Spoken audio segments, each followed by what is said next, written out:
So এই video তোমাদের six semester ক্যালিটোমের সিটি ইংলিশ অনার্স ডিএসসি 14 এর মোস্ট ইম্পর্টেন্ট 4টে কি 5টা প্রশ্ন তোমাদের বলে দেবো।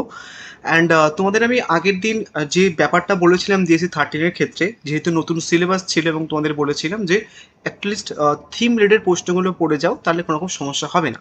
সো আই থিঙ্ক ডিএসসি 13 এর জন্য কোনো রকম সমস্যা হয়নি। এমনিতেও যে প্রশ্নগুলো দেওয়া ছিল হুবাহু সেই প্রশ্নগুলোই কাইন্ড অফ হচ্ছে কি যে পড়েছে। আমি ডিএসসি 13টা একটুখানি পরে ডিসকাস করে দিচ্ছি, বাট তার আগে ডিএসসি 14 ব্যাপারে কয়েকটা কথা বলে দিই। ডিএসসি 14 যে পেপারটা আছে তোমাদের বলেছিলাম আগের দিন যে প্রত্যেক কটা পেপারের যে অ্যাপ্রোচটা হয় সেটা কিন্তু কাইন্ড অফ ডিফারেন্ট হয়। ডিএসসি 13-এর যে অ্যাপ্রোচটা ছিল তোমাদের বলেছিলাম যে শুধু থিমগুলো করে যাও বা শুধু ক্যারেক্টার্সগুলো করে তাহলে কিন্তু হয়ে যাবে। বাট ডিএসসি 14-এর ক্ষেত্রে কিন্তু সেরকম ধরনের কোনো কনসেপ্ট নেই। ডিএসসি 14-এ তোমাদের বেসিক্যালি একটা গল্প থেকে বা যে কোনো একটা গল্প থেকে দুটো থিম রিলেটেড প্রশ্ন দিতে পারে, একটা টাইটেল একটা থিম দিতে পারে, বা দুটোই অন্য একটা থিম দিতে পারে, বা দুটো ক্যারেক্টারও কিন্তু দিতে পারে। তো সেক্ষেত্রে এটা কেউ করে যেও না বা এরকম কেউ ভেবে যেও না ডিএসসি 14-এর ক্ষেত্রে শুধু থিমগুলো করে যাবো তাহলে একটা কোশ্চেন কমন পেয়ে যাবো, বা শুধু ক্যারেক্টারগুলো করে যাবো তাহলে একটা প্রশ্ন কমন পেয়ে যাবো। এটা কিন্তু ডিএসসি 14-এর ক্ষেত্রে কিন্তু করো না। তোমাদের তিনটে পেপার আছে, 13, 14, 15। বাট এই যে 14 পেপারটা কিন্তু একটুখানি কঠিন টাইপের পেপার। 15-এর জন্য তোমাদের বলেছি যে খুব একটা বেশি প্রেশারাইজ করবো না, অল্প কিছুই প্রশ্ন দেবো, ঠিক আছে? সো 14-এর ব্যাপারটা একটুখানি মাথায় রেখো, শুধু থিমগুলো করার চেষ্টা করো না বা শুধু ক্যারেক্টারগুলো করার চেষ্টা করো, তাহলে কিন্তু ফেসে যাবে। যে প্রশ্নগুলো তোমাদের বলছি, যতগুলো প্রশ্ন মক টেস্টের মধ্যে আছে সেগুলো করে গেলেও কিন্তু এনাফ। এর বাইরে আই থিঙ্ক কোনো প্রশ্ন পড়বে না, আজকেও যেমন পড়েনি। সো একটুখানি বলে দিচ্ছি মোস্ট ইম্পর্টেন্ট 4টে প্রশ্ন, দেন তারপরে ডিএসসি 13 আসছে।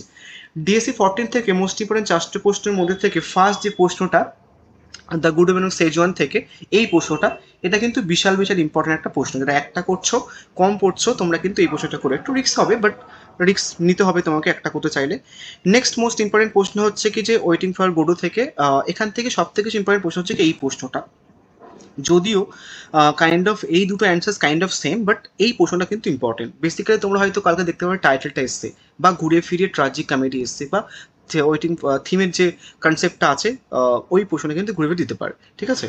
দুটো প্রশ্ন হলো 15 মার্কসের জন্য মোস্ট ইম্পর্টেন্ট। নেক্সট তারপর হচ্ছে কি যে এখানটায় চেরি অর্চার থেকে, চেরি অর্চার থেকে সব থেকে ইম্পর্টেন্ট প্রশ্ন হচ্ছে কি এই প্রশ্নটা একটা করছো এটা করতে পারো, বা চেষ্টা করবে অ্যাটলিস্ট চেরি অর্চার থেকে দুটো করা। এবং এখান থেকে দেখবে তোমার যেহেতু চিড়িয়াখানাটা নতুন, কোনো প্রিভিয়াস ইয়ারের কোশ্চেন্স নেই, তো সেক্ষেত্রে তোমাদের কিন্তু এখান থেকেও একটা আননোন টাইপের অন্য ওয়ার্ডস দিয়ে প্রশ্ন দেবে। তোমাদের বলবো আমি, যারা একটা করছো তোমরা এই প্রশ্নটা বা এই যে প্রশ্নগুলো আছে সমস্ত দিয়ে একটা নোটস বানিয়ে নাও, যা আসবে এটা লিখে দেবে। মেন থিমটা কিন্তু এই প্রশ্নটা বা এটা দিয়ে কিন্তু হয়ে যাচ্ছে।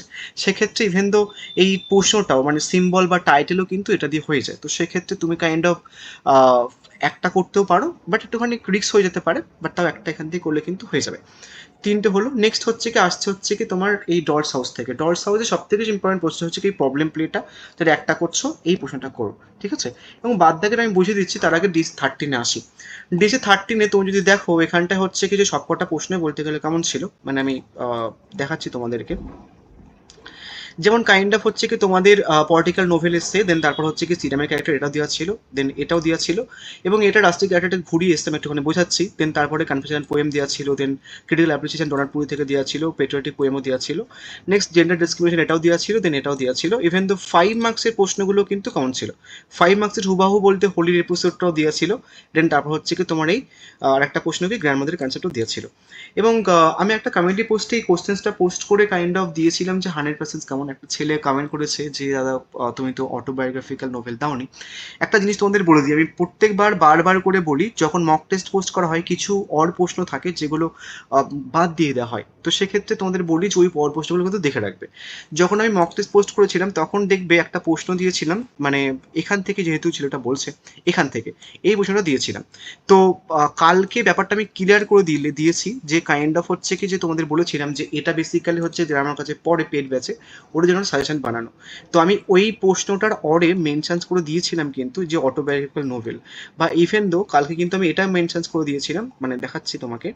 আহ, এই ওয়েটিং ফর মহাত্মা এই যে পলিটিক্যাল নোভেল। তো এই যে প্রশ্নগুলো কাইন্ড অফ হচ্ছে কি দেওয়া ছিল, মানে এই যে তোমার কাইন্ড হচ্ছে কি তোমার ওয়েটিং ফর মহাত্মা থেকে এখানটায় আমি একটা অড প্রশ্ন বারবার করে যখন পোস্ট করছিলাম তখন বলেছিলাম যে একটা প্রশ্ন অ্যাড করতে ভুলে গেছি, 40 কিলোমিটার লিখে নাও। এটা আমি কালকে জাস্ট অ্যাড করে দিয়েছি, দেখিয়ে দিলাম, এটা পড়েছে। নেক্সট তারপর হচ্ছে কি তোমাদের এখান থেকে এই যে বিল্ডিং স্টোমেন নোভেলের কনসেপ্টটা, এটা আমি দিয়েছিলাম এখানটায়, কোথায় বিল্ডিং স্টোমেন নোভেলের কনসেপ্টটা, এই যে এটা। দেন এটার অর হিসেবে কালকে আমি অ্যাডও করে দিলাম ব্যাপারটা যে কাইন্ড অফ অটোবায়োগ্রাফিক্যাল নোভেল এটা, ঠিক আছে। বেসিক্যালি বিল্ডিং স্টোমেন নোভেলের কনসেপ্টের এখানটাই তোমাকে জাস্ট রাইটারের পয়েন্ট অফ ভিউ অ্যাড করতে হতো, যে রাইটার যিনি লিখেছেন তিনি নিজে এরকম ধরনের একটা জিনিস ফেস করেছেন, যে ফেসটা কাইন্ড অফ হচ্ছে কি যে রাস্টি বলে ক্যারেক্টারটা ফেস করেছে, সেইটাই জাস্ট লিখতে হতো বা অ্যাড করতে হতো, যে নোটসের মধ্যে আছে, ওই কারণে যেটা অ্যাড করা এখানটায়। দেন তোমাদের মক টেস্ট থেকে হচ্ছে কি 50 মার্কসের প্রশ্ন দেখে দিচ্ছি, যেমন এখান থেকে পেট্রোটিক পোয়েম পড়েছে, এখান থেকে হচ্ছে কনফেশনাল পোয়েম পড়েছে, দেন তারপর হচ্ছে কি এখান থেকে তোমাদের পড়েছে ডোনাল্ড পুরি থেকে পড়েছে ক্রিটিক্যাল অ্যাপ্রিসিয়েশন। তো প্রত্যেকটা প্রশ্নই কিন্তু বলতে গেলে কেমন ছিল, একদম নিউ সিলেবাস, দেন এত কমন পড়ার পরেও ওরকম ধরনের একটুখানি কমেন্ট করলে বাজে লাগে। এনিওয়েজ শুধু 15 মার্কস বলেই নয়, আমি তোমাদের কালকে এই পিডিএফটা দেখানোর পরে বলেছিলাম এটা পেড ব্যাচ স্টুডেন্টদের কাইন্ড অফ একটুখানি মাস্টার সাজেশনস, এবং সেখানটায় ওদেরকে কাইন্ড অফ কিছু প্রশ্ন দিয়েছিলাম 5 মার্কসের জন্য, যেটা তোমাদেরকেও দেখিয়ে দিয়েছি যে তোমরাও পড়ো। সেখান থেকেও কিন্তু 5 মার্কসের প্রশ্ন কেমন এসছে, যেমন দেখো তোমাকে বলছি এই যে হোলির কনসেপ্টটা দিয়েছিলাম তোমাদের এই মানে এখান থেকে রুম অন দ্য রুফ থেকে, তো হোলির কনসেপ্টটা চলে এসছে এখান থেকে, ঠিক আছে। দেন তারপর হচ্ছে কি আর একটা প্রশ্ন দিয়েছিলাম, সেটা হচ্ছে কি গ্র্যান্ড মাদার কনসেপ্টটা, মানে কাইন্ড অফ এই ওয়েটিং ফর মহাত্মার এখানে গ্র্যান্ড মাদার। তো সেই দুটো প্রশ্ন কিন্তু দেখো হোলির প্রশ্নটাও 5 মার্কসের জন্য চলে এসছে, আর গ্র্যান্ড মাদার কনসেপ্ট চলে এসছে। একটা জিনিস তোমাদের বলে দিই, সিসিএফ থেকে শুরু করে 2019-20 থেকে শুরু করে আজ অবধি বেসিক্যালি তোমাদের আগে 1 মার্কসের আসতো, দেন তারপরে পরে 5 মার্কসের এসছে। তো 1 মার্কস 5 মার্কসের প্রশ্ন আজ পর্যন্ত ইউটিউবে কে কমন হতে পারেনি, আমি দিয়েছি কিন্তু প্রত্যেকটা সেমিস্টারে কিছু না কিছু কমন পড়ে থাকে। এবং যে প্রশ্নগুলো তোমাদের এসছে সেই সবকটা কিওয়ার্ড, পলিটিক্যাল নোভেল বলো, হচ্ছে অটোবায়োগ্রাফিক্যাল নোভেল বলো, বা হচ্ছে কি সিরামের কারেক্ট মানে জিনিস বলো, সব কটাই কিন্তু বেসিক্যালি এক্স্যাক্টলি মেনশাস ছিল তোমাদের সাজেশনের মধ্যে, বুঝে গেছে। ইভেন দো তোমাদের একটা প্রশ্ন বুঝিয়ে দিই যারা লিখেছো 13 থেকে, এই যে দেখো একটা প্রশ্ন আছে যে what is the main conflict in the room on the roof. Main কনফ্লিক্টটা কি, একটা ছেলে ছিল রাস্টি, সে হচ্ছে কি যে ভারতীয়দের সাথে মিশতে ইন্টারেস্টেড ছিল, বাট কাইন্ড অফ ফ্যামিলির কেউ হচ্ছে কি যে মিশে দিচ্ছিল না, সেটা তো মেন কনফ্লিক্ট। তো ওই রাষ্ট্রের ক্যারেক্টারটাই কাইন্ড অফ মানে কার সাথে মেন কনফ্লিক্টটা হয়েছিল, রাষ্ট্রের ক্যারেক্টারের সাথে হয়েছিল, তো সেটাই লিখতে হতো এখানটায়, বুঝে গেছে। তো দুটোই কিন্তু বলতে গেলে কেমন ছিল মানে মক টেস্টের মধ্যে থেকে এখান থেকে। এবার তোমাদেরকে একটুখানি এই কোশ্চেনগুলো বুঝতে হলে পড়তে হবে, তাহলে একটুখানি ভালো করে বুঝবে, তাহলে আমার এই এত মিনিট লস করতে হতো না। ডিএসসি 14-এর ক্ষেত্রে বলে দিচ্ছি, এবার একটা একটা করে তো বলে দিলাম, এবং চেষ্টা করবো আরেকবার রিকোয়েস্ট করছি যারা কমেন্ট করছো ওর কথা বলছি, একটুখানি তোমার অর প্রশ্নগুলো দেখবে অ্যাটলিস্ট, এবং দেখবে যে সাজেশনের মধ্যে হচ্ছে কি এই প্রশ্নটা আরও কিছু অড আছে, তো হয়তো ওখান থেকে পড়তে পারে, তো সেক্ষেত্রে প্রত্যেক কটা অর প্রশ্ন একটুখানি চেষ্টা করবেন যেগুলো দিয়েছি।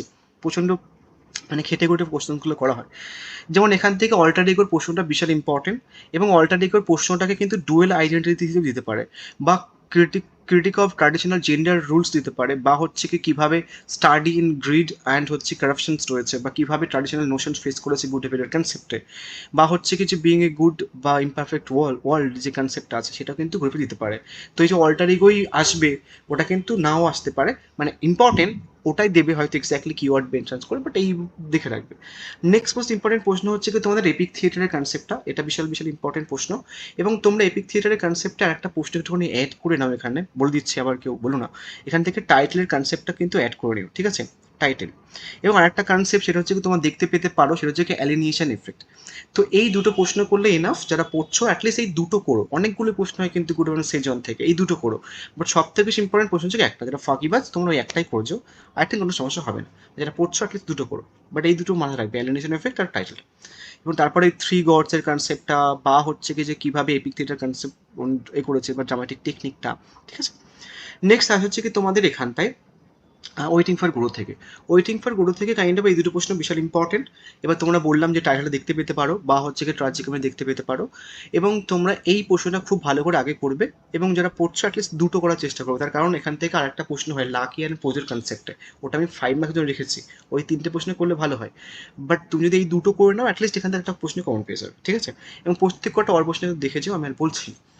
এবার আসছে হচ্ছে কি যে পরের টপিক, নেক্সট যে দুটো টপিক আছে একটুখানি গোলমেলে টপিক, তোমরা এক কাজ করবে, সেটা হচ্ছে কি যে যারা দুটো করছো, দুটো করে বলছো ভাবছো, তোমরা এই দুটোকে কম্বাইন করে নিও, এই দুটো কিন্তু কাইন্ড অফ একই অ্যান্সার, যখন তুমি লুপাকিনের ক্যারেক্টারটা আসুক, বা হচ্ছে কি যে এখানটায় যে বুঝো ক্লাস যে মানে কাইন্ড অফ রাইস হয়েছিল সেই কনসেপ্টটা আসুক, অ্যারিস্টোক্রেসি কীভাবে পোর্ট্রে করা হয়েছে সেটা দেখানো হয় বেসিক্যালি রয়েছে, যে কনফ্লিক্ট আছে কাইন্ড অফ হচ্ছে কি যে বা ডিক্লিনেস অ্যারিস্টোক্রেসির, সেটা কিন্তু ঘুরে ফিরে দিতে পারে। চেষ্টা করে প্রত্যেকটা অল্পোষণ দেখে যাওয়া, তাহলে কিন্তু সুবিধা হবে।